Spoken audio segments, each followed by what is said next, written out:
Est-ce que tu penses que la générosité des entreprises va dépasser celle des particuliers à l'avenir? Alors, je suis pas Madame Irma, je ne sais pas te répondre, j'ai pas de boule de cristal. Par contre, ce qui est sûr, c'est que cette générosité, elle va évoluer. On voit bien que ce soit par rapport aux dons ou même par rapport aux bénévoles, qu'il y a une difficulté de renouvellement des donateurs et des bénévoles dans les associations. Voilà, des personnes qui sont peut-être plus âgées, qui sont dans ces associations, qui sont des donateurs fidèles. Et donc, il faut aller chercher des jeunes, peut-être sur des nouvelles formes de dons, en effet. C'est marrant que tu parles de la générosité embarquée, parce qu'en fait, quand on s'est lancé, on ne savait même pas que ça avait un nom. On ne savait pas que ça s'appelait la générosité embarquée. Effectivement, on avait en tête les modèles des courses solidaires, où pour chaque kilomètre parcouru, tu as un sponsor qui fait un don à une association. Donc, on s'est inspiré de ça. Et puis, au cours de l'été, comme moi, en plus, je suis CFO, j'ai commencé à me poser des questions sur le business model, sur la fiscalité qu'il allait avoir derrière. Ça m'a fait pas mal de nœuds au cerveau. Et ça m'a vachement rassurée de me dire, en fait, ça existe, ça a un nom, c'est la générosité embarquée. Il y a d'autres entreprises qui le font. Il y a Goodit, par exemple, pour la publicité solidaire.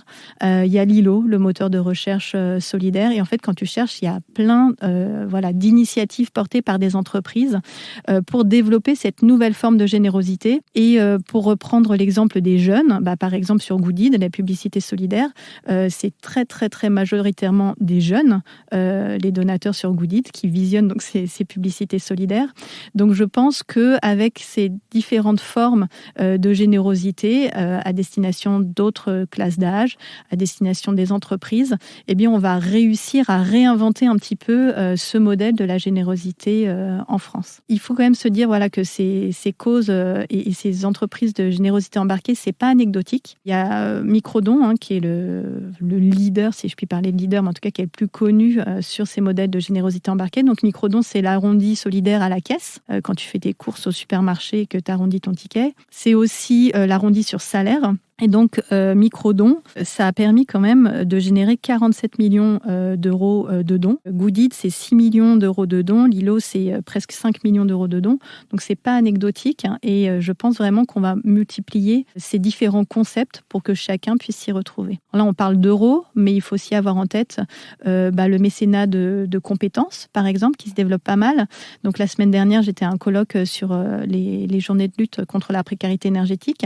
Et il y avait un cabinet de stratégie qui faisait du mécénat de compétences pour une des associations. Je trouve ça génial que des cadres consultants en stratégie consacrent de leur temps, de leur savoir-faire, de leur cerveau pour autre chose que le boulot et puissent apporter des méthodes de l'entreprise pour des associations. Donc oui, ça va évoluer et il faut rester un petit peu à l'affût de toutes ces initiatives.